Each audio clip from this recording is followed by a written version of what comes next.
Doctor Mohammad अमीन, पूर्व joint director election commission, हमारे साथ जुड़ रहे हैं। अनिरुद्ध प्रताप सिंह, प्रवक्ता बीजेपी, हमारे साथ जुड़ रहे हैं। एलन राव थोड़ी देर में हमारे साथ होंगे, पूर्व डीसीपी दिल्ली पुलिस।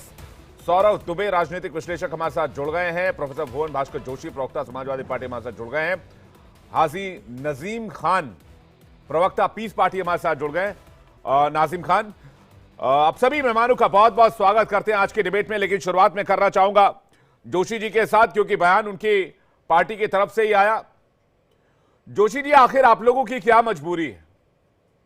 अगर आपके घर में कोई आ रहा है तो क्या आप नकाब पहने किसी को घर में घुसने देंगे? क्या उसकी पूछेंगे नहीं उससे कि उसकी पहचान क्या है, भाई साहब आप कौन है, कहां चले आ रहे हैं? और यहां तो देश की सरकार बनाने का, राज्य की सरकार बनाने का, अपना प्रतिनिधि चुनने का मामला है। ये तो उससे भी बड़ा मामला है। देखिए विवेक जी, जिस धर्म में और जिस इलाकों में महिलाएं पर्दा करती हैं, बात हिंदू और मुस्लिम की नहीं है। आप तो खैर बहुत ही एक वरिष्ठ पत्रकार, जागरूक पत्रकार हैं। ये राजस्थान में भी बहुत सारे क्षेत्र में हमारी हिंदू बहनें पर्दा करने का काम करती हैं, और हमें लगता है कहीं ना कहीं उनको पर्दा उठाकर भयभीत करने का काम पुलिस ना करे, क्योंकि ये अथॉरिटी जो संविधान देता है, चुनाव आयोग देता है, वहां पर जो अधिकारी होता है, चुनाव का जो वहां पर देखता है, पोलिंग अधिकारी कहते हैं उसे, उसको तो अधिकार है कि वो देखे, लेकिन पुलिस को अधिकार ना तो ये संविधान देता है ना चुनाव आयोग देता है। उसी की चिंता हमने करी है। इसको भारतीय जनता पार्टी हिंदू मुस्लिम का एंगल देने की कोशिश कर रही है, लेकिन निश्चित तौर पे उनके हाथ कुछ आने वाला नहीं है। लगातार जो उनकी 11वें साल में जो सरकार चल रही है, उसकी जो नाकामी है, महंगाई, बेरोजगारी, परीक्षा लीक, युवाओं पर अत्याचार, दुराचार, महिलाओं पर अत्याचार, उनका जवाब उनको देना है। सरकार घबराई हुई है, सरकार आरोप लगा रही है। हम लोग, हमारे नेता माननीय अखिलेश यादव जी काफी पढ़े लिखे व्यक्ति और संविधान को समझते हैं, कानून को समझते हैं। हम लोगों ने ये अपनी चिंता व्यक्त करी एक पॉलिटिकल पार्टी होने के जोशी नाते। जी, मैं आपको अपनी चिंता से अवगत कराता हूं। मैंने आज, जैसे मुझे ये पता चला कि आज विषय ये है, मैंने इस विषय पर रिसर्च शुरू किया और सभी पैनलिस्ट को मैं एक कहानी बताना चाहता हूं। तो मैंने जो रिसर्च शुरू किया उसमें मैंने कहा कि बुर्का पहनकर मतदान, मैंने ये गूगल पे सर्च किया। अव्वल तो आज वाला ये टॉपिक सबसे ऊपर आया। उसके बाद जब मैंने और गहराई से इस खबर में उतरने की कोशिश की, मुझे फर्जी वोटिंग की बहुत सारी खबरें मिलने लगी। तो क्या एक तरह से आप फर्जी वोटिंग का समर्थन करना चाह रहे हैं? देखिए विवेक जी, मैंने स्पष्ट शब्दों में बोला है, पोलिंग अधिकारी को जो संविधान अधिकार दे रहा है वो देखे, बुरके में आइडेंटिटी को देखे, लेकिन आइडेंटिटी चेक करने का भी अधिकार पुलिस को नहीं है। पुलिस को केवल यह है कि कोई अप्रिय घटना ना घट जाए, यह अधिकार नहीं देता। संविधान का मैं कहना नहीं चाहता, आपका बहुत सम्मान करता हूं, इसका अध्ययन कर लीजिए संविधान के अधिकार को, चुनाव आयोग की गाइडलाइन को आप पढ़ लीजिए। तो निश्चित तौर पे कहना चाहता हूं, जो पोलिंग अधिकारी होता है उसके अलावा किसी को उनका घूंघट हटाने का या नकाब हटाने का, आइडेंटिटी चेक करने का अधिकार नहीं। नहीं तो अखिलेश जी बोल देते कि भाई घूंघट और नकाब कुछ भी ना हटाया जाए, तो बुर्के पर ज्यादा फोकस है, इसलिए सवाल उठाया जा रहा है। बाकी आपने चुनाव आयोग के अधिकारों का और बाकी चीजों का हवाला दिया। अब मैं पढ़ूंगा तो नहीं, लेकिन मैंने पूर्व ज्वाइंट डायरेक्टर को आमंत्रित किया हुआ आज के डिबेट में, डॉक्टर मोहम्मद अमीन सर को। अमीन सर, क्या ये जो बात कह रहे हैं, क्या ये तर्क संगत है? एक बुर्का पहनी महिला अगर 5 बार वोट करने के लिए आ जाए तो कैसे उसको आइडेंटिफाई करेंगे? क्या सिर्फ उंगली के निशान से? और उंगली के निशान तो हटाए भी जा सकते हैं। नहीं, सवाल इस बात का नहीं है। सवाल इस बात का है कि ये बिला वजह का बखेड़ा क्यों खड़ा किया गया। ये अपनी पॉपुलैरिटी के लिए, कल इलेक्शन है इसलिए आज इस तरह की बातें की जा रही हैं। 1 दिन 2 दिन पहले इस तरह की बातें नहीं होना चाहिए। और कभी भी इलेक्शन कमीशन, ये लोग समझते हैं वोटर्स इनकी प्रॉपर्टी है। नहीं, वोटर का संविधान में जो राइट है, उस संविधान ने दिया है वोटर को राइट, और उसको प्रोटेक्ट करने का काम इलेक्शन कमीशन करता है। इलेक्शन कमीशन ज्यादा से ज्यादा वोटिंग कराने के लिए अपने वोटरों को उत्साहित करता है, बहुत सी स्कीमें चलाता है और हर तरह से प्रोटेक्ट करता है कि वो उनका राइट कि वो वोट दें और उनका वोट निष्पक्ष रूप से जाए और कोई भी उसमें इन्फ्लुएंस ना करे। तो ये एक इन्फ्लुएंस करने की है कोशिश। जहां तक सवाल है मुस्लिम लेडीज का, तो मुस्लिम लेडीज को जब आती है वो लाइन में, तो मेरा सिर्फ ये कहना है कि इलेक्शन कमीशन इस बात का भी ध्यान रखता है कि वहां पर लेडीज का अगर चेक करना है, नकाब उठा के देखना है और आई कार्ड देखना है एंट्री से पहले लाइन में, तो वो देखेंगे पोलिंग स्टेशन के अंदर जाने से पहले, वो देखेगी लेडीज। उसमें लेडीज सब इंस्पेक्टर भी है, लेडीज कांस्टेबल भी है, हेड कांस्टेबल भी है और इंस्पेक्टर भी है। ये मामला लेडीज का है और हमेशा इलेक्शन कमीशन इस बात का ध्यान रखता है कि उनको उस तरह से दिखा जाए। और अंदर जब जाएंगे तो वो भी पोलिंग ऑफिसर भी, उसमें एक आध लेडीज होती है, अगर किसी पे शक होता है, इनके जो पोलिंग एजेंट्स हैं हर पार्टी के, शक होता है तो वो लेडीज देख सकती है। अदरवाइज उनका जो पहचान पत्र है वो इसीलिए दिया गया है। और जब पहचान पत्र दिया गया उससे पहले उनका फोटो खींचा गया, तो क्या नकाब में तो फोटो नहीं खींचा गया, उनका फेस का फोटो खींचा गया है, चाहे वो पासपोर्ट का हो, चाहे वो इमिग्रेशन में जाए, चाहे कहीं जाए। उसके लिए भी लेडीज हज के लिए जाती हैं, फॉरेन ट्रेवल करती हैं, तो उसमें भी पासपोर्ट में जो फोटो लगा होता है वो इमिग्रेशन में होता है, इमिग्रेशन वाला भी देखता है, फेस उनको उठाना पड़ता है। इस पोलिंग ऑफिसर का ठीक है, राइट है, लेकिन बाहर से कौन अंदर नकाब में आ गया, कोई आतंकवादी तो नहीं आ गया, कोई गलत आदमी तो नहीं है लाइन में, इसको अगर चेक करने के लिए पुलिस वाले कहते हैं तो ये कोई भयभीत करने का इलाका वो नहीं है समाचार कि भयभीत करने के लिए कहा जाए या उनको वोट से वंचित किया जाए। एक चीज और मैं बता दूं, जो ये लोग ये सोचते हैं कि उनको इस तरीके भी चार्ज लगाया, मैंने एक चैनल पे बोल रहा था, तो ये चार्ज लगाया कि उनको अगर बार बार देखेंगे इस तरीके से नकाब उठा उठा के, तो उसमें समय बर्बाद होता है। मैं इनको ये बताना चाहूंगा कि अगर इलेक्शन कमीशन की गाइडलाइन है कि अगर कोई भी वोटर परमिसेस के अंदर आ जाता है वोटिंग टाइम के अंदर, तो चाहे रात के 12 बज जाए, उसको वोट का अधिकार है और उसका वोट बिना लिए पोलिंग पार्टी वहां से नहीं हटेगी। इस तरह की झूठी बातें फैलाना, अफवाह फैलाना इलेक्शन कमीशन के लिए बिल्कुल अनुचित है, गैर जिम्मेदाराना है। इसमें किसी पार्टी का लेना देना नहीं है और ना कुछ होना चाहिए। इसमें हमें बीजेपी प्रोटेक्ट ना करे, इलेक्शन कमीशन के अपने रूल्स हैं और उनको वोटर सीधा जुड़ा हुआ है। मोहम्मद अमीन सर, आपने तो बिल्कुल ही बेपर्दा कर दिया, बखिया उधेड़ डाली मुझे लगता है इनके सारे प्रोपेगेंडा की। अब इसमें आपने ना धर्म का प्रोपेगेंडा छोड़ा और ना इनके पॉलिटिकल एजेंडे का प्रोपेगेंडा छोड़ा। अब क्या कहेंगे जोशी जी आप? भाई महिला कांस्टेबल होती है जांच करने के लिए, आप लोगों को बस क्या वोट चाहिए इसलिए इस तरह का प्रोपेगेंडा फैला जाता है? इलेक्शन कमीशन तो सुनिश्चित करेगा ना। देखिए, किसी भी पुलिस के अधिकारी को उनका ना तो आईडी चेक करने का अधिकार है, ना उनके घूंघट उठाने का चेक है। बेटी बहनों के साथ ये किस प्रकार का सरकार, अरे महिला पुलिस अधिकारी चेक करेंगे, महिला कांस्टेबल चेक करेंगे, और पुलिस को क्यों नहीं अधिकार है? पुलिस को तो नियुक्ति जो है वो चुनाव के अधिकारियों ने किया, चुनाव आयोग ने किया है।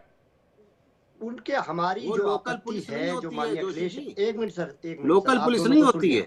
विवेक आपको भी सुन लिया, मोहम्मद अमीन आपको भी सुन लिया, सुन लीजिए जरा, सुनाइए हमको। बीच में इंटरप्ट नहीं करा ना, बड़ा धैर्य से सुना, सुन लो विवेक जी, आप भी सुन लो। मैं आपको बताना चाहता हूँ, जो हमारी जो चिंता थी कि कोई भी महिला उसको केवल इसलिए कि घूंघट उठा के भयभीत ना करा जा सके, चुनाव को प्रभावित ना किया जा सके, उसके लिए लेटर लिखना। नहीं, सिर्फ बुर्के वाली की चिंता क्यों की आपने जोशी जी? सवाल ये भी है मेरा। अब आप बताइए कि बुर्का पहनकर वोटर आईडी कार्ड बन सकता है क्या? मैं विषय कह रहा हूँ, जो बुर्का पहनकर पासपोर्ट बन सकता है क्या? बुर्का पहनकर राशन कार्ड बन सकता है क्या? आपके क्वेश्चन खत्म हो जाए तो विवेक जी मुझे बता दीजिएगा पहले। मेरा क्वेश्चन सर खत्म होगा ही नहीं, आप 1 घंटा बैठिए, मैं आपके साथ 1 घंटा इंटरव्यू करने के लिए तैयार हूं। क्वेश्चन खत्म हो जाए पर पत्रकार किस बात का भाई साहब? नहीं, आप कर लीजिए, फिर मैं बोलना तब शुरू करूंगा, क्योंकि आप बीच बोलिए। में हाँ, कर रहे हैं। नहीं, मेरा सवाल जवाब दे दीजिएगा। वोटर आईडी का बुर्का पहनकर बनाई जा सकती है? नहीं है, आप प्राय ऐसे करते नहीं, क्योंकि मेरे हजारों डायबिट आपके साथ है, लेकिन आज आप कर रहे हैं, इसलिए मैं अपने अधिकार को भी जानता हूँ। मैं आपको बहुत जिम्मेदारी से बताना चाहता हूँ, महिलाओं का विषय नहीं है, लेकिन ये विपक्ष के नाते हम इस देश की 3रे नंबर की पार्टी है और उत्तर प्रदेश के सबसे बड़े विपक्ष हम लोग हैं, और हमारी जिम्मेदारी बनती है कि कोई वोटर, जो हमारा संविधान कहता है कि कोई भी वोटर के साथ इस प्रकार की हरकतें ना हो जिससे वो अपने मताधिकार का प्रयोग ना कर सके। हम लोग एक जिम्मेदार विपक्ष की भूमिका अदा कर रहे हैं, इसीलिए हमारी पार्टी ने लेटर लिखने का काम करा है और हमें पूरा विश्वास है चुनाव आयोग इसमें संज्ञान लेगा विषय का और इस तरह की हरकतें नहीं हो पाएंगी। नहीं, किस तरह की हरकतें? आप थोड़ा डिफाइन कीजिए ना। आप हरकतें बार बार कर रहे हैं। मोहम्मद अमीन ने कहा कि चुनाव आयोग इस बात का ख्याल रखता है अगर चेकिंग भी होती है तो महिला पुलिस अधिकारी और महिला कांस्टेबल होती है।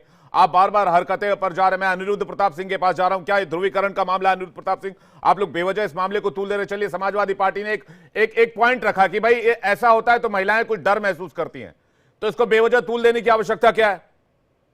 विवेक जी, आपने पैनल में बड़ा अच्छा काम किया। अगर आप बीजेपी के प्रवक्ता के नाते मुझे बुलाया, अगर मैं ये सब बोलता तो शायद जोशी जी को लगता कि मैं बायस्ड होके बोल रहा हूँ, ध्रुवीकरण उसमें बोल रहा हूँ। लेकिन जो बातें बोली गई हैं वो पूर्व इलेक्शन कमीशन के एक निदेशक ने बोला है कि भाई ऐसे यही बात उसमें कुछ है ही नहीं, ये फालतू का डिस्क्रिमिनेट करते हैं। अगर इतना ज्यादा मानव सभ्यता के इनके अंदर बात होती तो बुरके की जगह घूंघट और अन्य बातें करते, लेकिन ये नहीं करेंगे। इनके लिए केवल एक ऐसा है, भाई घूंघट उठा के, जब इनकी सरकारें थी घूंघट उठा के चेक नहीं करते थे क्या? इनकी लोकल पुलिस, पंचायत चुनाव में तो लोकल पुलिस इनका था, इलेक्शन कमीशन इनका लोकल होता है, इलेक्शन ऑफिसर्स वहां होते हैं। यहाँ तो कम से कम सेंट्रलाइज इलेक्शन कमीशन, वहां तो इनका लोकल था पंचायत के चुनाव में। रीजन क्या है? तब आप तो नहीं चिल्लाते थे घूंघट उठा। अरे और तो छोड़िए शर्मसार करने वाली घटना, कहना नहीं चाहिए टीवी डिबेट में, बच्चियों के दुपट्टे हटा के चेकिंग की जाती थी आपकी सरकार में, और आप बात करते हैं कि क्या कहते हैं बुर्का। ये सब चीजें छोड़ दीजिए, ये शोभा नहीं देता है जोशी जी। कम से कम आप तो पढ़े लिखे आदमी हैं, आपको शोभा नहीं देता। आपको तो ज्ञानवर्धन करना चाहिए अखिलेश यादव जी को। ऐसे ऐसे अगर आप करते जाएंगे तो आपको तो मटिया मिट्टी मिलती चली जाएगी। और 2012 के बाद चुनाव आप नहीं ज्यादा जीते हैं। 2017 में एक नैरेटिव आपका कहीं से कहीं चल गया तो काट की हांडी बार बार नहीं चढ़ती है। और ऊपर से एक और दूसरी बात, कांग्रेस को आप कह रहे हैं दूसरा छोटा दल, क्योंकि आप अपने को बड़ा दल बता रहे हैं। तो आपके अंदर खुद ही सिर फटौल मचा हुआ, हरियाणा से लेकर महाराष्ट्र तक। उस पर फोकस करिए, इनमें फोकस मत करिए बांटने के और उसमें इन सब चीजों के। नहीं, एक दूसरा चीज ये है कि वहां पे सही बात है कि आधार कार्ड होता है, पासपोर्ट होता है, राशन कार्ड में फोटो लगती, कहीं भी फोटो लगता है। तो लोग, अगर आपके अंदर मन में इतना ज्यादा होता तो आप कहते ना घूंघट उठा के क्यों चेक कर रहे हैं, लेकिन आप वो नहीं बोल पाएंगे। आपके अंदर क्या कहते हैं, जबान अंदर चिपक जाती है। क्योंकि जब आप जाति धर्म के आधार पर राजनीति करने हैं, क्योंकि आपकी पॉलिटिकल पार्टी जाति के आधार पर बनी, यादवों का तो आप विकास नहीं कर पाए। विकास करते करते सफाई के यादवों का सारा विकास किए। जितने टिकट 9 टिकट आपने दिया है, केवल भाई, भतीजा, बेटा, पति, 9 के 9 टिकट उठा के देख लीजिए। काउंटर दीजिएगा जी। मैं आ रहा हूं जोशी जी, मैं आ रहा हूं। नाजिम खान, सारे मेहमानों से एक रिएक्शन में ले लूं प्लीज। एक सेकंड रुक जाइए। विवेक जी काउंटर दीजिए। नहीं, एक सेकंड रुक जाइए। मैं आ रहा हूं जोशी जी, आपके पास आ रहा हूं काउंटर के लिए। मैं बाकी मेहमानों का रुख कर लेता हूं, एक एक सवाल सबसे कर लेता हूं, फिर मैं आता हूं। मैं नाजिम खान के पास जा रहा हूं। नाजिम खान, आप लोग ये बात समझते क्यों नहीं है? जोशी जी एक सेकंड रुक जाइए प्लीज, मैं आ रहा हूं आपके पास काउंटर के लिए। नाजिम खान, आप लोग पपेट बन के कैसे घूम सकते हैं? कोई अगर बुरके की बात कर दे तो आप लोग संविधान बाद में नजर आता है, आपका बुरका पहले दिखने लग जाता है कि भाई हम बुरके को लेकर बात करें तो सही बात कह रहे होंगे। हाँ, देखिए विवेक भाई, जिस तरीके से बुरखे की बात चल रही है, तो देखिए ये देश तो संविधान से चलता है। और देखिए एक बात और कि जिस तरीके के माहौल बुरखे के अंदर बनाया जा रहा है, और ये भी कहा जाता है कि देखिए बुरखे की आड़ में कोई आतंकवादी ना जाए, और फिर ये भी कहा गया कि एक बुरखे वाला 4-5 कहीं फर्जी वोट ना डाल दे। तो मैं बताता हूं कि देखिए हमारा आधार कार्ड हर बैंक में भी लिंक होता, हर जगह हमारा आधार कार्ड लिंक होता। आखिर क्या वजह है कि ईवीएम से आधार कार्ड अभी तक लिंक क्यों नहीं हुआ? अगर आधार कार्ड अगर ईवीएम से लिंक हो जाएगा तो जाहिर सी बात है कहीं भी फर्जी वोटें नहीं डलेंगी। वोट सिर्फ उसी की डलेंगी जिसका आधार कार्ड ईवीएम से लिंक होगा। और हाँ, और दूसरी बात मैं ये कहता हूं कि फर्जी आधार कार्ड बहुत बनते हैं, सब फालतू की बात मत बताइए। हाँ, सुन लीजिए विवेक भाई, फर्जी आधार कार्ड बनते हैं कि नहीं आप बताइए। हाँ, नहीं सुन लीजिए, कैसे बन जाएगा? भारत सरकार लिंक कराने की बात कर रहे हैं। भारत सरकार क्या फर्जी आधार कार्ड बनवा देगी? आप लोग एक बात बताइए, क्या बुर्का पहनकर राशन कार्ड बन जाएगा, पासपोर्ट बन जाएगा, आधार कार्ड बन जाएगा, वोटर आईडी कार्ड बन जाएगा? विवेक भाई आखिर तो जब क्रॉस चेक कैसे होगा वो? हाँ विवेक भाई, मैं तो ये कहता हूं कि अभी तक तो मुस्लिम समुदाय टारगेट पे था, और देखिए अब हमारी अपने घर की महिलाएं जो हमारी अपनी इज्जत है उनको भी टारगेट करने वाली बात करी जा रही है। यही तो अगर हमारी गलत बात, ये बिल्कुल गलत बात है, उनको भी टारगेट नहीं, ये विक्टिम कार्ड मत खेलिए। महिलाओं को टारगेट करने की बात नहीं की जा रही है। अरे भाई क्रॉस चेक, अरे विवेक भाई अगर ये बात है तो ऐसे डिबेट मैं नहीं करता हूँ। मेरी बहन बेटियों के बारे में इस तरह की बात, ये क्या फालतू बात कर रहे हैं? बैठ जाइए, पहले सुनिए मेरी बात, एक सेकंड बैठिए। बात को ध्यान से सुनिए पहले मैं क्या कह रहा हूं। सारे जो है पैनलिस्ट है सब पढ़े लिखे अनुभवी पैनलिस्ट हैं। आपके ऐसे खड़े हो जाने से मैं डर नहीं जाऊंगा, पहली बात। दूसरी बात सुनिए मेरी बात, आपके घर में कोई बुर्का पहन के घुसेगा, आप कैसे चेक करेंगे महिला या पुरुष है? आपके घर में कोई बुर्का पहन के आप उससे पूछेंगे ना कहां से आए भाई साहब, क्या है नहीं है? विवेक भाई अब एक बात सुन लीजिए, बार बार आप मेरे बुरखे को तो कह रहे हैं, अब ये बता दीजिए केंद्र सरकार और राज्य सरकार की नैतिक जिम्मेदारी बनती है कि भारत की हर आवाम को सुरक्षा देने की, लेकिन देश तो सुरक्षित हाथों में। जब भी बात आती है मेरे देश के अंदर, बात क्या होती है, वो सिर्फ और सिर्फ ये बात होती है कि मेरे हिंदू बहनों के मंगलसूत्र छीनने की बात होती है। पीस पार्टी चाहती है कि हिंदू बहनों के मंगलसूत्र सुरक्षित रहे। और क्या कहा जाता है, ये कहा जाता है कि देखिए आपकी जमीन ज्यादा बच्चों वालों को। अरे भाई साहब उधर क्यों चलेगा आप फिर मुद्दे पर आइए आप। अब मैं कल को यहां बुर्का पहनकर बैठ जाऊं तो आप आगे पूछेंगे ना भाई साहब एंकर कौन है, ये विवेक एंकर है या कोई और एंकर बिठा दिया है, जरा बुर्का हटा के दिखाइए भाई एंकर कौन है। आप पूछेंगे कि नहीं पूछेंगे? सौरभ दुबे जी किस तरह की बात की जा रही है आप देखिए। आज की तारीख में मोहम्मद अमीन साहब ने कितने अच्छे तरीके से समझाया कि क्यों जरूरी है। जोशी जी रुक जाइए थोड़ा सा, एक सेकंड। आप लोग बहुत पैरोकारी करते हैं लेकिन मैं आज बात करना चाहता हूं। सौरभ दुबे से मैं जवाब ले रहा हूं, उसके बाद मैं आ रहा हूं आपके पास। रुक जाइए एलन राव साहब, इसके बाद मैं आपके पास आ रहा हूं। सौरभ दुबे जी देखिए, जैसे पहले मुगलिया फरमान होता था ना, मुगलिया फरमान दिया जाता था, बादशाह बैठे होते थे और बादशाह जो है आदेश देते थे।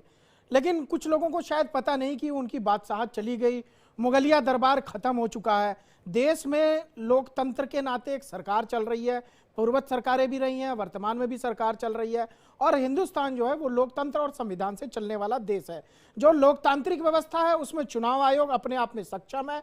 वो सबसे बड़ी संवैधानिक संस्था है जो पूरे चुनाव का आयोजन कराता है। डे 1 से लेकर के जब तक चुनाव के रिजल्ट नहीं आ जाते, चुनाव आयोग पूरी जिम्मेदारी के साथ, पूरी ही गंभीरता के साथ जो है सभी पार्टियों पे जो है वो निष्पक्षता के साथ जो है चुनाव कराने का काम हिंदुस्तान के अंदर उसने किया है। रही बात बुरखे की, देखिए तमाम हम देखते हैं कि अपने जीवन में प्रत्यक्ष प्रमाण हमने देखा है कि क्या बुरखे के अंदर बुरखा डाल करके कई लोग गलत काम करने का प्रयास नहीं करते। क्या हमारे यहाँ कहा, ये बार बार नहीं कहा जा सकता कि इनकी गलतियों पर पर्दा क्यों डाले हो? अरे सुन लो यार इतना, अरे भैया सुन तो लो, अरे सुन लो इस तरह की बात बिल्कुल में थोड़ी है यार, बिल्कुल में नहीं। मेरे मुस्लिम महिला, अरे कौन सी मुस्लिम महिला? आपकी कौन सी मुस्लिम महिला? अरे आपकी कौन सी मुस्लिम महिला भाई? कौन सी मुस्लिम महिला? कहाँ से मुस्लिम महिला है? ये बताइए मुस्लिम महिला कहाँ से आई? मुस्लिम महिला प्लीज बैठिए, ना मेरा, अरे बैठ जाइए भाई साहब, बैठ जाइए, अरे भाई साहब रुक जाइए, एक सेकंड रुक जाइए, मेरे बात सुनिए, अरे रुकिए एक सेकंड प्लीज। बुर्का आपका कहाँ से हो गया? कहाँ से बुर्का आपका बताइए भाई साहब, कहाँ से हो गया आपका? बैठिए बुर्का की बात कर रहे हो? मुस्लिम महिलाओं को भी बदनाम कमाल करते हो। तरीके का माहौल एक चर्चा हो रही है, एक सेकंड बुर्का बनाइए चर्चा बाहर जा रहा है, रुक जाइए, आपने महिलाओं के लिए क्या किया आज तक? 3 तलाक पर आप लोग चिल्ला रहे थे, महिलाओं को प्रताड़ित करने का काम किया। बैठिए भाई साहब, बैठिए, बुर्का और काले करतूते को, अरे बैठिए, क्या बात कर रहे हो आप? डिबेट के लिए बात हमें धमकाओगे, हमें धमकाओगे, एक सेकंड रुक जाइए, आप धमकाओगे, हमारे बहुसंख्यक हम लोग हैं, धमकाने का काम कर रहे हो। बात कर रहे हो, बैठिए बैठिए बैठिए, मैं एक सेकंड बैठिए, आप माफी मांगिए, बैठिए एक सेकंड, मैं बात एक सेकंड, मैं पहले एक सेकंड अरे बैठ जा भैया, एक सेकंड, आप बैठिए प्लीज, बैठिए, अरे बैठिए प्लीज, आप बैठिए, चुप हो जाइए प्लीज, हिंदुस्तान है, आप दोनों चुप हो जाइए प्लीज, हिंदुस्तान नहीं है मियां, बैठ जाओ। आप दोनों फ्रेम में नहीं है, आप दोनों रुक जाइए प्लीज, आप दोनों फ्रेम में नहीं है, रुक जाइए, सुनिए एक सेकंड, आप दोनों फ्रेम में नहीं है, आप दोनों फ्रेम में नहीं है, आप दोनों फ्रेम में नहीं है, आप दोनों फ्रेम में नहीं है। सुनिए मेरी बात, देखिए 2-3 बातें मैं क्लियर करना चाहता हूं। पहली बात तो ये, किसी भी महिला की अस्मिता और किसी भी महिला के सम्मान पर यहां कोई सवाल नहीं है। इस देश में किसी जाति, एक सेकंड पहले सुनिए मेरी बात सुनिए, आप लोग फ्रेम में नहीं, एक सेकंड रुक जाए, एक सेकंड रुक जाए, मैं एलन, एक सेकंड एलन राव के पास जा रहा हूं, एक सेकंड रुक जाए, एक सेकंड नाजिम जी रुक जाए एक सेकंड। बात इलेक्शन की हो रही है, चुनाव की हो रही है और फ्री और फेयर इलेक्शन की हो रही है, तो इसको किसी धर्म से, किसी भी धर्म की महिला की अस्मिता से और सम्मान से न जोड़ा जाए, यह मैं क्लियर कर देना चाहता हूं यहां पे। और नाजिम खान आप भी प्लीज विक्टिम कार्ड मत खेलिए। एलन राव के पास जा रहा हूं, आप दोनों थोड़ी देर शांत रहिए, आप दोनों पानी पीजिए और शांत रहिए। नहीं आप दोनों पानी पीजिए और शांत रहिए, अभी रुक जाइए थोड़ी देर रुक जाइए, मैं आ रहा हूं आपके पास। एलन राव साहब, अगर कोशिश फ्री और फेयर इलेक्शन की है तो क्यों ये मेजर्स नहीं लिए जाएं जिसके लिए चुनाव आयोग सारे इंतजाम करता है, बाकायदा पुलिस अधिकारियों की तैनाती भी होती है, बाहर से पुलिस अधिकारी मंगवाए जाते हैं, महिलाओं की चेकिंग के लिए व्यवस्था भी की जाती है, महिला कांस्टेबल, महिला पुलिस अधिकारियों की तैनाती होती है, फिर इसमें धर्म का चश्मा क्यों जोड़ा जाता है? देखिए विवेक जी, ये जो इलेक्शन कमीशन की जिम्मेवारी है, फेयर तरीके से चुनाव कराए जाएं और निष्पक्ष तरीके से और सुरक्षित तरीके से, नहीं कि सभी को, हमारी जो माताएं बहन जो वोटर्स हैं वो किसी भी धर्म की हो, वो सब बराबर है, इसमें कोई भेदभाव होने का कोई मतलब ही नहीं है। और दूसरी बात, जो पहचान की बात है वो तो बहुत जरूरी है। तो अभी बता रहे थे अपने डिप्टी डायरेक्टर साहब, डायरेक्टर जो हैं वो बता रहे थे, इलेक्शन कमीशन के पूर्व डायरेक्टर साहब, उन्होंने जो बातें बताई बिल्कुल अक्षर से सही है। किसी आदमी की आइडेंटिटी को पहचानना कोई उसके साथ अस्मिता के साथ खिलवाड़ नहीं है। आप एयरपोर्ट पे जाते हैं, एयरलाइन में सवारी करते हैं, तो आपका वो देखेंगे ना पासपोर्ट, अगर वो आपने वहां बुर्का पहना तो बुर्का उठवाएंगे, इसमें कौन सी बात हो गई है। और ये एक बहुत जरूरी है, क्योंकि शिकायतें मिलती रहती हैं कि ऐसे इलेक्शन में धांधले होती हैं। वो भी अगर बात देखा जाए तो उसको भी ध्यान में रखते हुए अगर आइडेंटिटी को चेक कर रहे हैं, और चेक कौन करेगा, महिलाओं की चेकिंग महिला ही करेगी, ये भी सुनिश्चित किया जाता है इलेक्शन कमीशन की तरफ से। वुमेन पुलिस की तैनाती हर बूथ पर इसीलिए होती है, अगर किसी महिला के साथ में कोई पूछताछ करनी है या उनसे पहचान के लिए उनका बुर्का उठवाना है, तो ये सारी चीज वो महिला ही करेगी, इसमें किसी को एतराज होने की जरूरत नहीं है। तो ये मैं समझता हूँ बेमतलब का एक चिट्ठी विवाद डाला है ये बात। और दूसरी बात और मैं बताना चाह रहा हूँ कि क्या इसी इलेक्शन में ऐसा हुआ है, इनके इलेक्शन में जब ये जीतते थे कभी 2012 से पहले, तो क्या तब वो महिलाओं के वो बुर्के नहीं उठा के देखते थे? ये सब चीजें बेमतलब की बातें करना कोई ठीक नहीं है। इलेक्शन कमीशन बहुत ही जिम्मेवार संस्था है हमारे देश की, उस पर विश्वास करना चाहिए। और पुलिस अफसर की कोई किसी से दुश्मनी थोड़ी है जो पुलिस अफसर से इतना भय लग रहा है। पुलिस ऑफिसर की वजह से हम सब सुरक्षित हैं, ये भी मैं बता दूं आपको।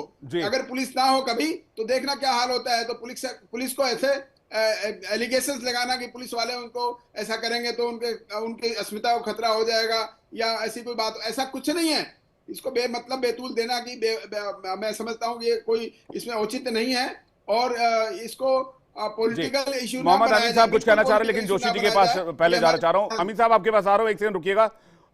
जोशी जी कुछ कहना चाह रहे थे। जोशी जी देखिए, आपने जो सवाल उठाया वो सीधे कहां चला गया है, उसका एक छोटा सा एग्जांपल अभी आपने देख लिया। आप स्टूडियो में माहौल कितना टेंस्ड हो गया था, महिलाओं की अस्मिता से जुड़ गया जाके मामला, जबकि ऐसा कुछ नहीं है। आप लोग कोई भी लेटर लिखते हैं, खत लिखते हैं, उसकी इंटेंसिटी या फिर उसका रिपरकशन तो समझिए कम से कम। जोशी जी देखिए, भारतीय जनता पार्टी के प्रवक्ता साथी कितनी पढ़ाई करके आए हैं। आज मैं देख पा रहा था, वो कह रहे थे कि अभी 2017 में आपकी कुछ सीटें आ गई। महाराज 2024 में आपको थोड़ा सा ज्ञान वर्धन कर दूं, 20 मिनट मत करना, आपको बिना टोके पूछूंगा। नहीं बोलूं या छोड़ दूं डिबेट, क्या करना सर? विवेक जी बताइए मुझे, इस तरह की बदतमीजी पसंद नहीं। पीजिए, बोलिए। विवेक जी बताइए किस तरह इनकी बात का जवाब देना है, नहीं देना मुझे। ये 20 मिनट इंटरप्ट कर रहे हैं मुझे। आप तय कर दीजिए, आप एंकर, आपकी जिम्मेदारी बनती है। नहीं, आप जवाब पूरा कीजिए ना, आप जवाब पूरा कीजिए। तो मैं आपको बताना चाहता हूँ, 2024 में इस 25 करोड़ उत्तर प्रदेश की जनता ने आपको हाफ करने का काम करा उत्तर प्रदेश में, माननीय अखिलेश यादव जी के नेतृत्व में समाजवादी पार्टी ने। और अब जो चुनाव है इसमें साफ करने जा रही है। और आपकी जो पढ़ाई है मुझे वो नहीं होते। मेरे नेता माननीय अखिलेश यादव जी का तो चुनाव आयोग में है हलफनामा, कितने पढ़े लिखे वो है। और निश्चित तौर पर मेरे नेता नाली से गैस तो बनवा नहीं देते, और ना वो नॉन बायोलॉजिकल है। मेरे जो नेता है वो बायोलॉजिकल है, आपके नेता नॉन बायोलॉजिकल है। देश ने सुना है। और आप किस तरह की बातें करते हैं, आपके नेता 80-20 की बात करने वाले आप ही के नेता है, मेरे नेता तो है नहीं। और नहीं, जोशी जी कहते हैं जोशी जी ठीक है, वो कंपटीशन आप लोगों में चलती रहेगी एसपी बीजेपी में। आपने मेरे सवाल का जवाब नहीं दिया अभी तक। मैं आपको बहुत जिम्मेदारी में, समाजवादी पार्टी प्रदेश की विपक्ष की सबसे बड़ी पार्टी है, दूसरा देश की तीसरे नंबर की पार्टी है। हम लोग जिम्मेदार विपक्ष है, हम लोग अपनी जिम्मेदारी का निर्वहन कर रहे हैं। कोई हमारी माता बहने के साथ इस प्रकार की हरकत पुलिस ना कर पाए, ये जिम्मेदारी हमारी विपक्ष है, उस जिम्मेदारी को निभाने नहीं। लेकिन आपके बयान का असर, आपके बयान आप बड़ी पार्टी उत्तर प्रदेश के जिम्मेदार पार्टी, आपके बयान का क्या असर हो सकता है यह भी हम लोगों ने देखा है। मैं भी इस बात से थोड़ा चिंतित हो गया। मैंने कभी इस तरह का माहौल स्टूडियो में देखा नहीं। मामला सीधे महिलाओं और बेटियों की अस्मिता से जाके जुड़ा तो स्वाभाविक सा विषय है, इस पर चिंता होना लाजमी है। लेकिन जबकि ऐसा कुछ नहीं है, यह सिक्के का कोई ऐसा पहलू है जो कहीं है ही नहीं वजूद में। लेकिन अब यह बात सवाल के जरिए यहां पर स्टूडियो में उठी है, जो कि जिस पर मुझे क्लैरिफिकेशन देना पड़ा कि इस देश में जितनी भी माताएं बहनें हैं सबका सम्मान है। लेकिन फिर भी ये टॉपिक उठा कि अगर बुरके की बात हो रही है तो मामला जाकर मुस्लिम महिलाओं की अस्मिता से और उनके सम्मान से जोड़ता है। ये गलत नैरेटिव फैलाने की कोशिश है सर, इसको समझने की कोशिश कीजिए, इसका बुरा नतीजा हो सकता है कुछ। मोहम्मद अमीन कुछ कहना चाह रहे हैं, उसका सौरभ देव काफी देर से वेट करें, एक सेकंड अमीन साहब से जवाब ले लेते हैं, उसके बाद में आता हूं आपके पास। अमीन साहब, मैं एक बात ये बताना चाहूंगा कि समय समय पर चुनाव आयोग हमेशा कुछ न कुछ अमेंडमेंट करने की बात करता रहा है और उसी का एक नतीजा है। आपने देखा होगा पिछले इलेक्शन से पहले आपको गवर्नमेंट ने उस बात को माना और आधार कार्ड को जो है वो हमारे वोटर आईडी कार्ड से जोड़ दिया गया। इससे पहले याद होगा आपको, जब सबसे पहले हम लोगों ने प्रक्रिया शुरू की थी 2013-14 में, उस वक्त 60 करोड़ मतदाताओं को इनरोल कर दिया गया था, लेकिन कुछ लोग कोर्ट चले गए इसी तरह की बातें करने के, इसकी वजह से आधार कार्ड नहीं जुड़ा था। लेकिन आधार कार्ड जुड़ जाने की वजह से चाहे वो गाजियाबाद में रहता हो, चाहे यूपी में रहता हो या पंजाब में रहता हो, उसका वोट एक ही रहेगा। अगर ज्यादा ट्राई करेगा तो ऑटोमेटिक डिलीट हो जाता है वोट। तो ये तो जो कह रहे हैं अभी पीस पार्टी के कि इसको ईवीएम से जोड़ दिया जाए, ईवीएम से क्या जोड़ना है भाई, जब ऑलरेडी ये जुड़ चुका है आपके वोटर आईडी कार्ड से और आपका वोटर आईडी कार्ड वेरीफाई होके और तब आप जाके पुश बटन दबाने जा रहे हैं पोलिंग अफसर के पास, तो जुड़ा ही हुआ है। लेकिन अब ये सोचते हैं हर मशीन से जोड़ दिया है। एक तो नई बात इन्होंने छोड़ी है पीस वालों ने, समझ में नहीं आता मुझे कि कहां से विद्वान लेके आए हैं अपना ज्ञान प्राप्त करके कि इसको ईवीएम से डायरेक्ट जोड़ दिया जाए। लेकिन इसको सही लेकिन अमीन साहब, इसको सही, इस डिबेट को सही डायरेक्शन में लाना बहुत जरूरी है। एक उर्दू में बहुत मशहूर कहावत है, नुक्ते के हेरफेर से खुदा जुदा हो जाता है। तो ये जो बयान आया है, इसको नजीम साहब इसमें नुक्ते का हेरफेर कर रहे हैं। नहीं गलत है, इसको दूसरी तरफ ले जा रहे हैं, जिसमें मैंने इनको टोका है अभी, और अब ये माफी की मांग भी कर रहे हैं। देखिए नवीन जी, इन लोगों को ये बात करना शोभा नहीं देता इस तरह की, क्योंकि ये कानून है और हमारे हिंदुस्तान में जो कानून है या कहीं भी, इवन सऊदी अरब में भी जब ये औरतें जाती हैं वहां पर हज में, तो वहां पर भी इनके नकाब उठा के देखा जाता है। हाँ ये जरूर है कि काउंटर पे वो लेडीज होती हैं, ऐसा नहीं है, लेकिन उनको दिखाना पड़ता है पासपोर्ट से मैचिंग। इसी तरह से आईडी है, आईडी अगर दिखा के जा रहे हैं तो क्या जुल्म हो गया, इसमें कौन सी हिंदू मुसलमान की बात आ गई। लेकिन समाजवादी पार्टी ने गलत चिट्ठी लिखी है, बुर्का वाली बात। आपकी बात सही है, कुछ कहना चाह रहे हैं सर, बहुत सी औरतें घूंघट ओढ़ती हैं। मैं जोशी जी का भी इसका जवाब चाहूंगा, जिसको अमीन साहब ने सिरे से खारिज किया है कि इस तरह की चिट्ठी नहीं लिखी जानी चाहिए। सौरभ दुबे जी, देखिए लोकतंत्र की व्यवस्था में ये पूरा चुनाव अधिकार को जो है, जो ड्यूटी लगाते हैं पुलिस वालों को, उनको पूरा अधिकार दिया जाता है कि किसी का भी आप जो है, अगर हिंदू महिला जा रही है तो वो भी अपना घूंघट उठाएगी, अगर मुस्लिम महिला है तो भी बुर्का उठा करके उसकी चेकिंग करने का, आज से तो है नहीं, प्रथा बहुत पुरानी है। लेकिन अभी जो समाजवादी पार्टी के प्रवक्ता कह रहे थे, मैं बताना चाहता हूं कि आदरणीय अखिलेश यादव जी आपके वही नेता हैं कि जब मुस्लिम महिला की अस्मिता को जो है वो कुछ गुंडे, कुछ बदमाश, अयोध्या का जो है वो बदमाश जो है वो अस्मिता लूटने का प्रयास करता है, तो उसको संरक्षण देने का काम अखिलेश यादव की सरकार करती है और स्वयं अखिलेश यादव खड़े हो जाते हैं। जब मुजफ्फरनगर दंगों की आड़ में जल रहा था, जब वहां मुस्लिम महिलाएं और हिंदू महिलाएं दोनों से रेप हो रहा था, तब अखिलेश यादव जी यहाँ पर सफाई में बैठ के नाच गाना देख रहे थे। और जब इस पर अभी इसको इन कठमुल्ले को बोलिए पहले, जो यहाँ पे कठमुल्ले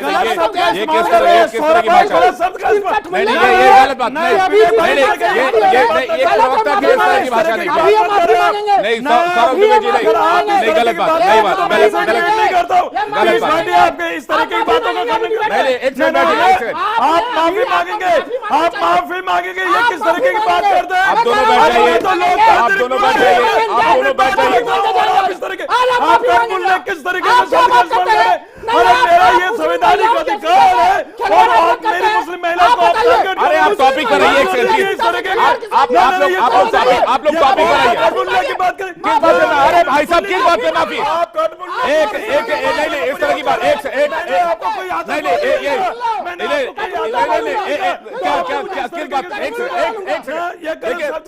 आप लोग सुनिए मेरी बात, सुनिए प्लीज, आप लोग दोनों, आप लोग टॉपिक पर आइए, आप लोग टॉपिक पर आइए, नहीं आप लोग टॉपिक पर आइए, आप लोग टॉपिक पर आइए प्लीज, आप लोग टॉपिक पर आइए, आप लोग टॉपिक पर आइए। एक सेकंड बैठिए, मैं बात कर, फिर आप लोग एक सेकंड बैठिए भाई साहब प्लीज, अरे बैठिए, ये पाकिस्तान, देखिए बैठ जाइए, देखिए बैठ जाइए प्लीज। मैं फिर से कह रहा हूँ, इस तरह की भाषा का इस्तेमाल मत कीजिए प्लीज। माफी मांगेंगे, माफी मांगेंगे, इस तरह की बात ना करें। नहीं एक सेकंड, आप क्यों इस तरह किसी को आप माफी मांगेंगे, बैठ जाइए प्लीज, बैठ जाइए, मैं आप ही के पास आ रहा हूँ, बैठिए मेरी बात सुनिए मेरी बात। मैं फिर से कह रहा हूं, इस सवाल की इंटेंसिटी को समझिए। आप लोग दोनों पता नहीं किस बात को लेकर आपस में भिड़ जा रहे हैं। नहीं, ये सवाल बहुत गंभीर है, आप समझिए इस बात को। क्या बोलेंगे मुझे पुलिस वाले हाथ नहीं लगा सकते, क्या बोलेंगे? ये कह रहे हैं माफी मांगनी चाहिए इस तरीके के बयान देने से। संविधान इनके हिसाब से चलेगा। सुनिए, पुलिस वाले अपनी ड्यूटी करेंगे। नाजिम खान, एक सेकंड, नाजिम खान, मैं नाजिम खान जी के पास जा रहा हूं। तजाकिस्तान में बुर्का पहन है, पहनना पे तजाकिस्तान में 75,000 का जुर्माना है। एक सेकंड। अरे मुल्क संविधान से चलता भाई, ये मुल्क संविधान से चलता है और आर्टिकल 25 हम लोगों को परमिशन देता है कि हम अपने रिलीजियस को मानने की, और आप हम पे इस तरीके का मामला थोपना चाहते हैं। भाई ये ब्रिटिश हुकूमत नहीं है, ब्रिटिश हुकूमत को हमने कब्जा भगा दिया। ये मुल्क संवैधानिक लोकतांत्रिक मुल्क है, यहाँ सबको अपनी बात रखने का अधिकार है। लेकिन आप लोग सिर्फ और सिर्फ जहां मुस्लिम आ जाते हैं तो आपके पेट में दर्द में चालू हो जाता है। ये माफी मांगेंगे, ये माफी मांगेंगे, ये माफी मांगेंगे। यहाँ शरिया कानून नहीं चलेगा, ये संविधान से मुल्क चलेगा। सरिया की कोई बात नहीं कर रहा, एक एक करके ये सरिया की बात कोई नहीं कर रहा। जो सरिया की बात कर रहे हैं भाई, उनके लिए नेपाल, मेरी बात सुनेंगे, इतनी देर से रिक्वेस्ट कर रहा हूँ, एक एक करके। और हमारे नाजिम खान, सौरभ दुबे, एक सेकंड। देखिए, सौरभ दुबे, एक शब्द का अर्थ होता है साधु संत। सुन लीजिए, मैं बता रहा हूँ आपको, आप उसका नहीं, अब मुझे अभी ट्रांसलेटर नहीं चाहिए। ट्रांसलेट करके देख लीजिए। सुनिए मेरी बात। सम्मानित नाजिम खान, शब्द है। मैंने कहावत कही कि नुक्ते के हेरफेर से खुदा जुदा हो जाता है।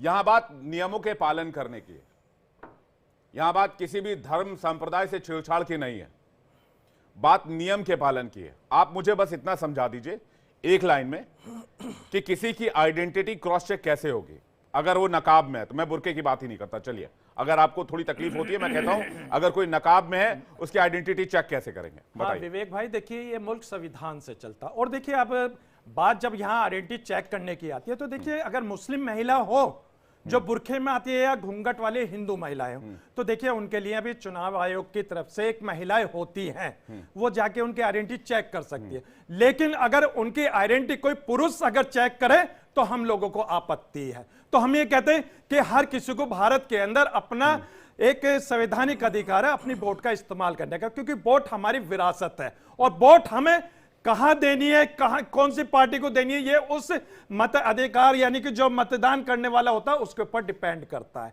और देखिए अब बात आती है बार बार कि मुस्लिम महिलाओं की जिस तरीके से यहां बातें करी गई, मेरी मुस्लिम महिलाओं को अपमान करने की बातें करी गई, तो देखिए मुझे बड़ा दुख हुआ पीस पार्टी इस बात का खंडन करते कि मुस्लिम महिलाओं का अपमान जिस तरीके से करा गया है वह बिल्कुल गलत है। सौरभ जी आपको माफी मांगनी चाहिए कि आपने जो जगत जननी है उसका इस तरीके से अपमान करा, ये गलत है। वोट का अधिकार मुस्लिम महिला को भी है, हिंदू महिला को भी है, घूंघट वाली को भी है, बुर्के वाली को भी है। लेकिन वहां पर बहुत सारे पैनलिस्ट हैं ना यहाँ पर।